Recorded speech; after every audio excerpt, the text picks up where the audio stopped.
दैनंदिन चालू घडामोडी. प्रश्न क्रमांक 1. सस्टेनेबल पॉवर 1404 सराव कोणत्या देशाचा पहिल्या मोठ्या प्रमाणातला लष्करी सराव आहे? योग्य उत्तर आहे ऑप्शन क्रमांक ए इराण. इराणचे अध्यक्ष आहेत मसूद पेजेश्कियान. राजधानी आहे तेहरान. चलन आहे इराणी रियाल आणि भाषा आहे पर्शियन. प्रश्न क्रमांक 2. भारत सरकारने कोणत्या वस्तूवरील आयात शुल्क पूर्णपणे रद्द केले आहे? तर याचं योग्य उत्तर आहे ऑप्शन क्रमांक बी कच्चा कापूस. प्रश्न क्रमांक 3. सहारिया जमात प्रामुख्याने भारतातील कोणत्या राज्यात आढळते?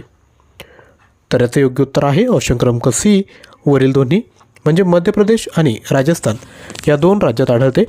मध्य भारतातील सहारिया जमातीमध्ये क्षयरोगाच्या TB उच्च दराशी अनुवंशिक संबंध असल्याचे अलीकडच्या अनुवंशिक अभ्यासात आढळून आले.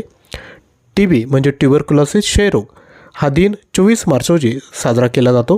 यावर्षीची जी थीम आहे ती आहे yes we can end TB, commit, invest and deliver.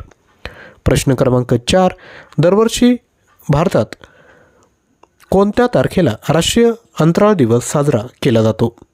तर याचं योग्य उत्तर आहे ऑप्शन क्रमांक डी 23 ऑगस्ट रोजी साजरा केला जातो. गेल्या वर्षी 23 ऑगस्ट रोजी भारत चंद्रावर उतरणारा चौथा आणि दक्षिण ध्रुवीय प्रदेशात पोहोचणारा पहिला देश बनला. या ऐतिहासिक कामगिरीचा गौरव करण्यासाठी पंतप्रधान नरेंद्र मोदी यांनी 23 ऑगस्ट हा दिवस राष्ट्रीय अंतराळ दिवस म्हणून घोषित केला.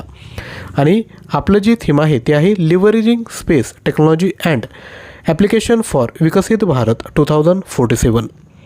यानंतर तुमच्यासाठी प्रश्न आहे कर्नाटक राज्याची कॅपिटल आपण खाली कमेंट करायचे आहे. तसेच डेली बेसिसवर जर तुम्हाला करंट अफेअरचे अपडेट हवे असेल तर व्हॉट्सअप ग्रुप जॉईन करून घ्या. हा QR कोड स्कॅन करायचा आहे, तुम्ही आपोआप व्हॉट्सअप ग्रुपला जॉईन होऊन जाल. आजचा व्हिडिओ आवडला असेल तर लाईक, शेअर आणि चॅनलला सबस्क्राईब करायचं आहे. थँक्यू.